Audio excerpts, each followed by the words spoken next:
In an epoch veiled by the eternal dance of time, where gods and mortals carved their legends onto the tapestry of history, one deity towered above all. He was not a trickster wrapped in enigma nor a silent harbinger of wisdom, but a warrior king, an embodiment of raw power and unyielding force. Clad in blood-drenched armor, his hands gripped the reins of war, his voice a dread-filled hymn echoing over the clamor of battle.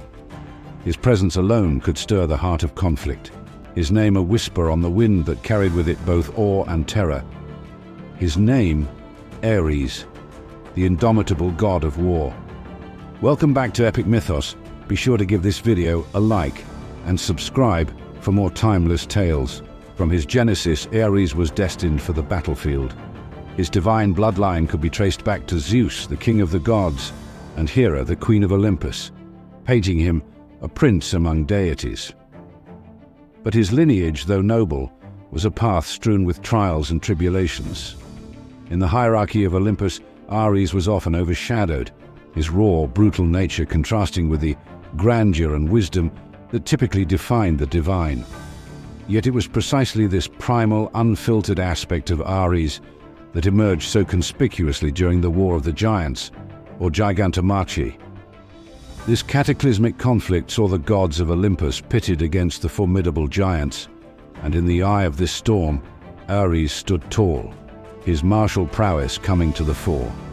The battlefield, filled with the roars of giants and the clash of divine weapons, became a theater for Ares to unleash his might.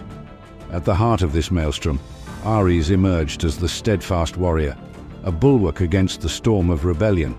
The battlefield, a theater of bedlam and carnage, reverberated with the fearsome roars of giants, the cacophonous clash of divine weaponry, and the war cries of immortals locked in combat.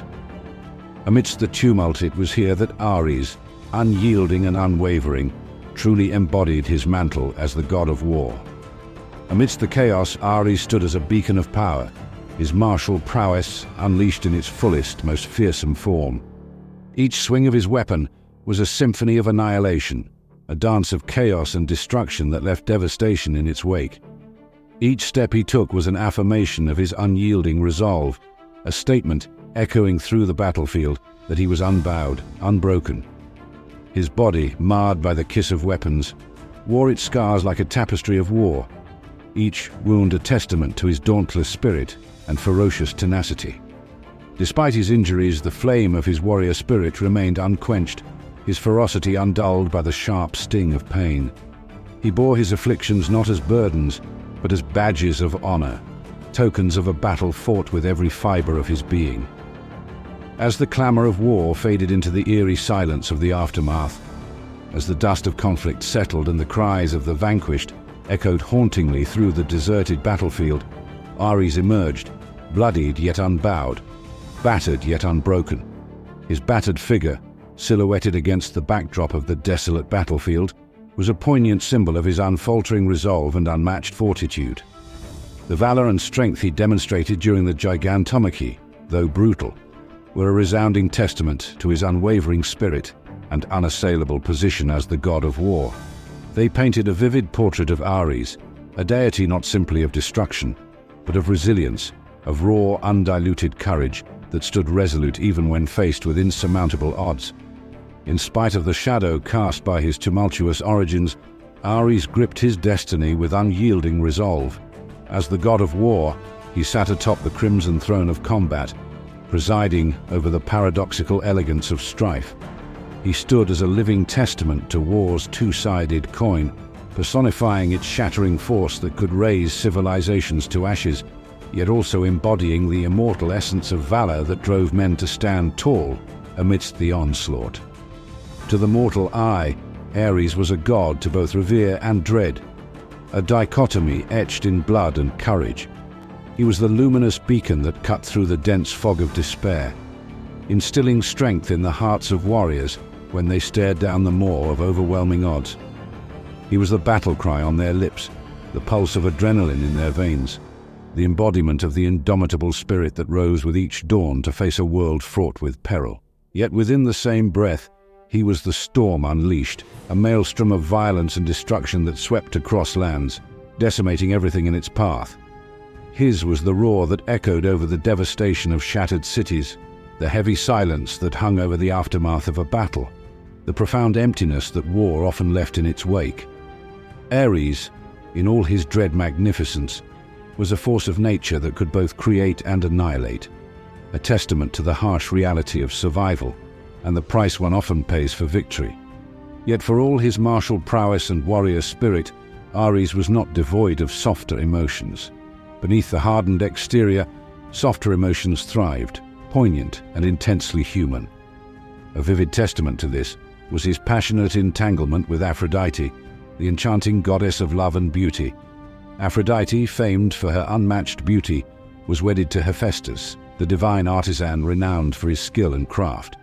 Yet it was the raw, primal allure of Ares that ensnared her heart, igniting a passion that would reverberate through Olympus and beyond. Their affair, spun from the threads of clandestine meetings and stolen moments, was concealed from the prying eyes of Hephaestus, at least for a time. Though embarrassing for Ares and Aphrodite, this episode unveiled a side of the god of war often overshadowed by his battlefield exploits. It revealed the depth of his passion, an emotion so potent it dared to provoke the ire of another god. It painted Ares not just as a warrior, but also as a passionate lover, a god capable of feelings as intense and chaotic as the wars he reveled in. Their children were the poetic embodiments of the dimensions that constituted Ares. They were the mirror reflecting both his darker attributes and the more intimate layers of his being. There were Deimos and Phobos, grim personifications of dread and fear, mirroring the horrifying face of war that Ares donned. They were the tangible manifestations of the terror that preceded his arrival and the panic that rippled through armies at the prospect of his wrath. Yet, amidst this somber progeny, bloomed a figure of love and desire, Eros. Known to most as Cupid, this god of love symbolized the paradox within Ares, revealing that beneath the stern guise of the war god, a heartbeat capable of profound affection and desire. Eros was the embodiment of the softer side of Ares, a side often overlooked amidst the tales of war and valor. Thus, Ares' relationship with Aphrodite and the resulting offspring painted a rich, multi-layered portrait of the god of war, one that was as capable of destructive rage as it was of passionate love. Indeed, Ares was far more than just a god of war. He was a deity of complexity, embodying facets of existence that were layered, contradictory, and strikingly reminiscent of the human condition. His narrative is a tumultuous sea, churned by the winds of power, conflict, and divine drama. Ares, despite his reputation as a god of violence and war, brings forth the understanding that conflict, in its various forms, is an intrinsic part of existence.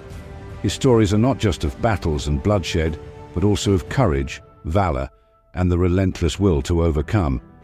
In Ares, we see a reflection of life's struggles, a testament to the enduring spirit of combat, not just on the battlefield, but within ourselves. We hope this journey through the life and legacy of Ares has inspired you, as it has countless others through millennia. Be sure to give the video a like and let us know what you thought of Ares' tale in the comments.